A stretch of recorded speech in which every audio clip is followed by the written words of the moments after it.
Okey, untuk bahagian yang kedua hari ini iaitu persamaan serentak.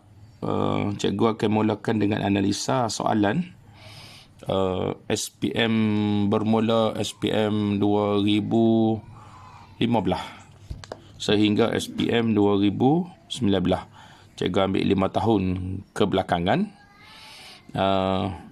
Jadi pelajar boleh tengok fokus soalan. Fokus pada markah dia lah.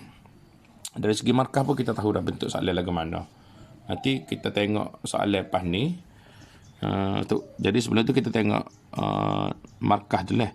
SPM 2015 kata dua ini yang kita sedang berbincang adalah soalan daripada persamaan persamaan serentak tingkat tepat yang hanya masuk dalam kertas 2 sahaja, yang mana pada tahun 2015 dia memberi markah 5. Okey, 5 markah ni sebenarnya soalan berbentuk straight to the point. Maksudnya pelajar akan terus diberi soalan persamaan. Okey, kita terus tengok contoh lah.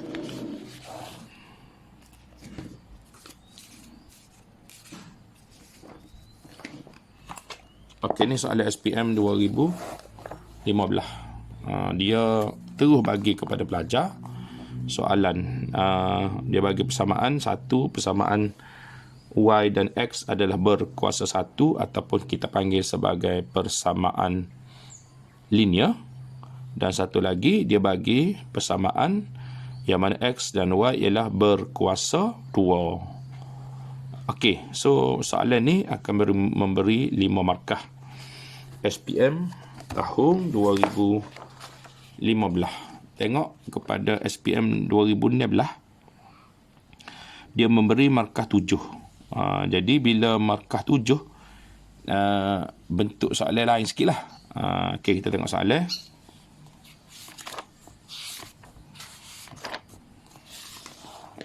Ini soalan dia.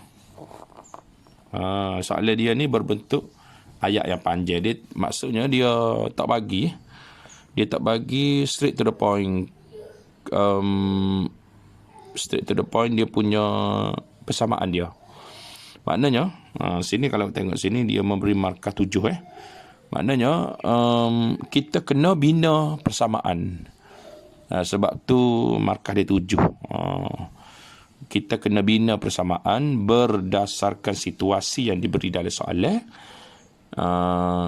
Daripada situasi terhasillah persamaan. Daripada persamaan baru kita kira untuk cari nilai X dan juga nilai Y. Untuk kita buat kaedah persamaan serentak untuk kita cari nilai X dan juga nilai Y.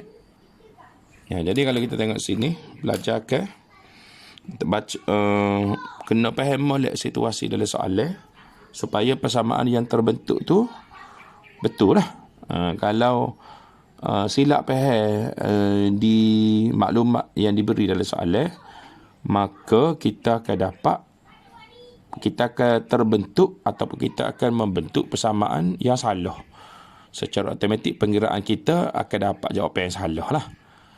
Okey, so contohlah kalau tengok sini, dia kata situ Adam menanam sayur-sayuran di atas sebidang tanah yang berbentuk segitiga bersudut tegak. Jadi kena faham molek lah. Lah ni bentuk dia adalah segitiga bersudut tegak 90 darjah. Diberi sisi paling panjang tanah itu ialah Y.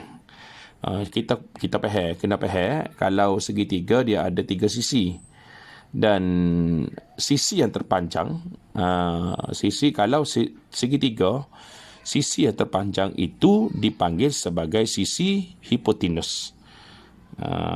Yang mana sisi itu sisi yang bertentangan dengan sudut tegak, sudut 90 darjah. Dua lagi sisi bagi tanah itu masing-masing X dan juga 2X tolak 1. Jadi kita kena bentuk lah. Kena bentuk lukisan dia, segitiga dia. Lepas tu kita kena masukkan nilai-nilai yang diberi. Okey, maklumat seterusnya dia menggunakan dawai berduri sepanjang 40 meter untuk memagar tanah itu. So cari panjang dalam meter bagi setiap sisi tanah. Dia suruh cari panjang sisi tanah tu. Ada 3 sisi, jadi kena cari tiga sisi panjang lah. Okey, cikgu, kita pergi kepada analisa terlebih dahulu. Jadi kalau kita tengok secara analisa SPM 2015, soalan memberi markah 5. Maknanya pelajar diberi soalan straight to the point. SPM 2016 7 markah, SPM 2017 5 markah, SPM 2018 7 markah, SPM 2019 tahun lepas 5 markah. Maknanya dari segi analisa, pelajar boleh tengok soalan dia berselang-seli antara 5 markah dan 7 markah. Jadi kalau SPM 2019 memberi markah 5, secara ramalannya SPM 2020 mesti kita akan dari segi analisa cikgu royak ni, kemungkinan besar SPM 2020 kita akan diberi soalan yang memberi 7 markah.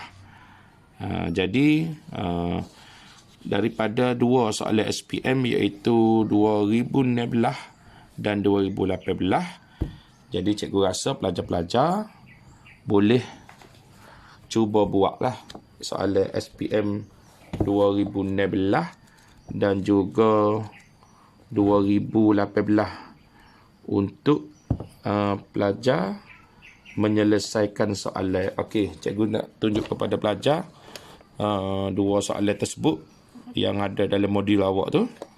Ini adalah soalan tahun 2016 yang cikgu ada baca tadi. Dan sebelah dia tu adalah soalan SPM 2018. So dia bagi bentuk segi pak dan ada bentuk semi bulatan.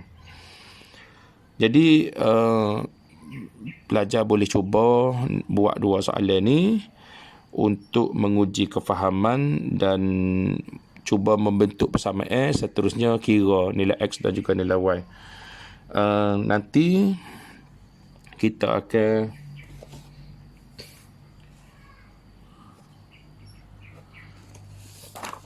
ada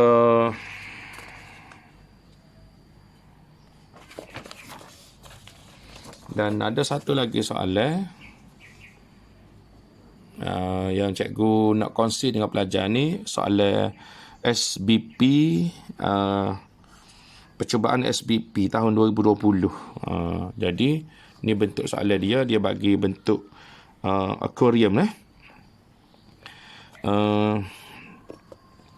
cikgu baca dulu . Jadi selain daripada pelajar boleh cuba jawab SPM 2016 dan juga SPM 2018, cikgu harap pelajar boleh jawab satu lagi soalan ni, iaitu percubaan SBP 2020.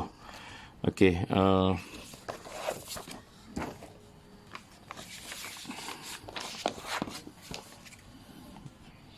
cikgu tinggal soalan ni saja untuk pelajar tengok dan cuba pelajar buat. Nanti jawapan boleh cek balik lepas ni, lepas pelajar buat lah. Okey, kita baca soalan kejap. Rajah 2 menunjukkan sebuah akuarium terbuka di atas. Jadi alat atas ni terbuka, kosong ni. Cikgu lorek ni tak ada permukaan tu, terbuka. Yang berbentuk kuboid. Bentuk akuarium ni adalah kuboid. Ukuran lebar akuarium ialah 60 cm. So tengok sini mana lebar 60. Secara sepatutnya pelajar kena faham ni lebar ni lebar 60. Dan perimeter muka hadapan. Perimeter muka hadapan. Kalau tengok gambar rajah dia, muka hadapan ni lah. Cikgu lorek gambar hitam ni. Muka hadapan. So dia perimeter Ingat perimeter 400. So perimeter, kalau bentuk muka hadapan dia ni, sini Y, sini Y, sini X, sini X. Perimeter dia adalah 400. Okey. Seterusnya, diberi bahawa panjang akuarium X, panjang ni X, melebihi dari tingginya Y. Ni Y tinggi dia. Jika Farisha mengisi 75% dari akuarium tersebut dengan 432,000. 75% ni iaitu bernilai 432, 432,000. 432,000 tu adalah nilai 75%. So soalan dia, hitungkan luas permukaan akuarium.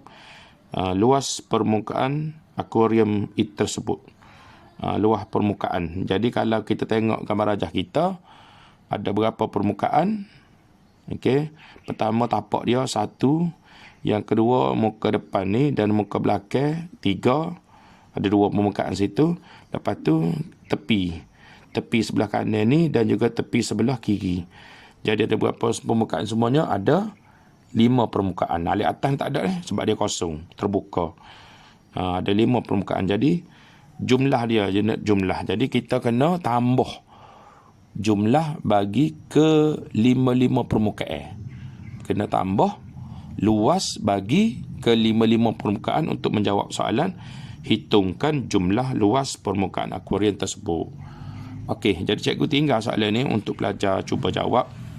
Jadi cikgu rasa kalau pelajar mencuba jawab untuk soalan 2000 SPM 2016, SPM 2018 dan juga percubaan SBP tahun 2020, cikgu yakin sedikit sebanyak pelajar akan boleh jumpa lah maklumat-maklumat ataupun soalan-soalan ataupun benda-benda yang kita mungkin benda kita tak faham.